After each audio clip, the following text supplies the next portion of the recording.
పులివెందులలో వైఎస్ఆర్సీపీ నేతలపై టీడీపీ దాడి అంశంలో కర్నూలు రేంజ్ డీఐజీ కోయ ప్రవీణ్ వివాదాస్పద వ్యాఖ్యలు చేశారు.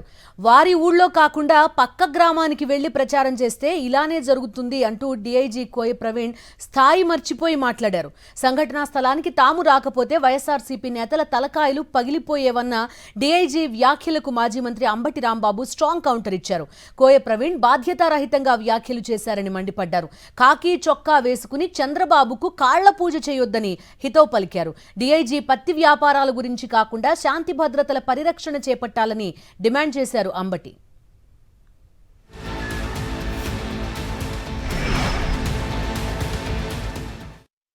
అంత త్వరగా ఆగింది, లేదంటే తలకాయలు ఎగిరిపోయాయి కదా.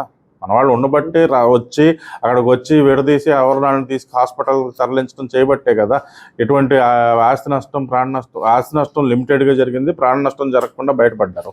తలకాయలు పగిలే వరకు ఎలవ్ చేసి తలకాయలు లేపకోకుండా జాగ్రత్త చేశావా? ఇదేనా ఒక ఐపీఎస్ ఆఫీసర్ మాట్లాడవలసినటువంటి పని?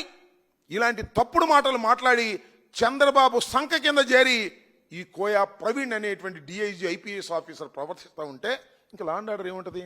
ప్రచారం చేయకుండా పక్క గ్రామంలోకి వెళ్ళి పత్తి వ్యాపారాలు చేస్తే ఇలాంటివి జరుగుతాయి, అలాంటివి చేయొద్దు.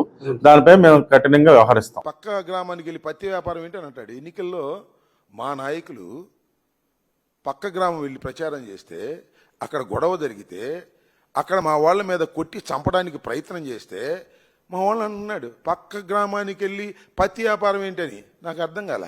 వైఎస్ఆర్ కాంగ్రెస్ పార్టీకి సంబంధించినటువంటి నాయకులు ఎన్నికలు జరుగుతున్నప్పుడు ఆ గ్రామానికి వెళ్ళి ప్రచారం చేస్తే తప్పెలా అవుతుందని అడుగుతా ఉన్నా.